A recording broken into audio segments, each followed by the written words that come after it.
오늘자 조선일보 오면 기사의 제목은 조국도 김어준 퍼스트입니다. 사면 복권된 조국 전 대표가 정치활동 재개의 첫 신호탄을 방송인 김어준 씨의 유튜브 채널에서 쏘아 올렸다는 소식입니다. 그런데 조선일보의 지면과 온라인에서 김어준 씨의 이름이 비중 있게 다뤄진 것은 어제 오늘의 일이 아닙니다.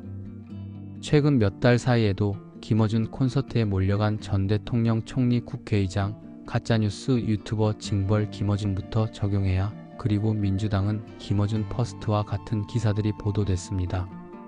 한 명의 방송인을 향한 대한민국 대표 보수 언론의 이토록 집요한 관심. 여기에는 과연 어떤 속내가 담겨 있는 걸까요?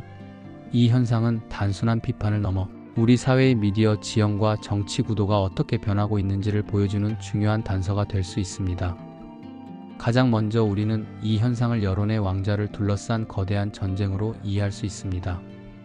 수십 년간 조선일보는 의심의 여지 없는 대한민국 레거시 미디어의 선두주자였습니다.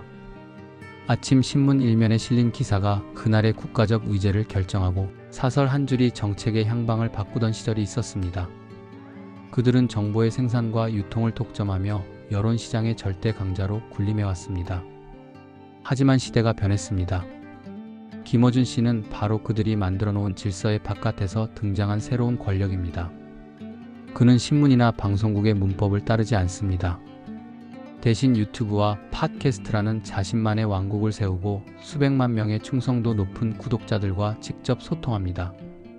기존 언론이 아무리 비판해도 그의 지지층은 흔들리지 않으며 오히려 슈퍼챗이라는 실탄을 보내며 결속을 다집니다. 조선일보의 시선에서 이는 자신들의 오랜 권위의 정면으로 도전하는 용납하기 힘든 현상일 겁니다. 따라서 김어준 씨를 향한 끊임없는 비판은 바로 이 새로운 미디어 권력을 무너뜨리고 잃어버린 여론의 왕좌를 되찾아오려는 절박한 싸움의 기록인 셈입니다. 다음으로 이것은 보수와 진보라는 두 세계관의 충돌, 즉 이념의 대리전입니다. 조선일보가 우리 사회 보수 진영의 가치와 논리를 대변하는 스피커라면 김어준 씨는 진보 진영, 특히 그 강성 지지층의 목소리를 가장 효과적으로 대변하는 인물입니다. 조선일보가 김어준 씨의 발언 하나하나를 문제 삼고 그가 제기했던 과거의 음모론들을 끄집어내는 것은 단순히 개인을 공격하는 차원이 아닙니다. 그것은 김어준 씨를 비이성과 선동, 가짜뉴스의 상징으로 규정함으로써 그가 속한 진보 진영 전체의 신뢰도에 타격을 입히려는 고도의 전략입니다. 김어준이라는 창을 통해 상대 진영의 가장 아픈 곳을 찌르며 이념 전쟁의 우위를 점하려는 것이죠. 여기에는 조선일보와 김어준 사이에 얽힌 아주 오래된 악연도 빼놓을 수 없습니다. 지난 1998년 7월 김어준 씨는 딴지일보라는 인터넷 신문을 세상에 내놓았습니다. 딴지일보는 이름에서도 알 수 있듯 조선일보의 권위적이고 근엄한 문체를 B급 감성으로 패러디하고 조롱했습니다. 그게 바로 폭발적인 인기의 비결이었지요. 당시 모두가 어렵게 생각했던 거대 언론의 권위에 유쾌하게 흠집을 냈던 겁니다.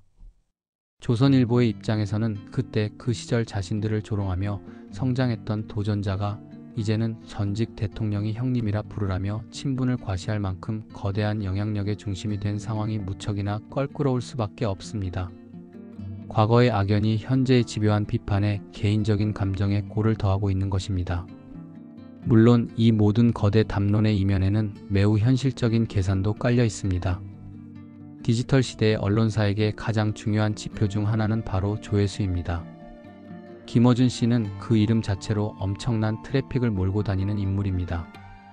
그의 지지자들은 비판 기사에 분노하며 클릭하고 비판자들은 자신의 생각을 확인하기 위해 기사를 찾아봅니다. 결국 조선일보의 잦은 김어준 관련 보도는 이념적, 전략적 목표 외에 독자들의 시선을 끌어모으려는 지극히 현실적인 상업적 판단의 결과이기도 합니다. 이 모든 상황은 조선일보에게 하나의 거대한 질문을 던지고 있습니다. 신문을 거의 보지 않는 MZ세대가 사회의 중심이 되는 미래에 조선일보는 과연 어떤 모습으로 살아남을 것인가 하는 질문입니다.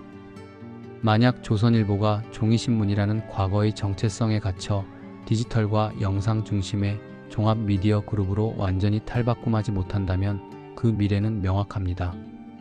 현재의 주 독자층은 시간의 흐름과 함께 사라지고 새로운 세대의 외면 속에서 영향력은 점차 쪼그라들 것입니다. 이런 상황에서 디지털 네이티브인 김어준 씨와 같은 새로운 강자들과의 경쟁이 조선일보에 어떤 결과를 가져올지는 자명해 보입니다.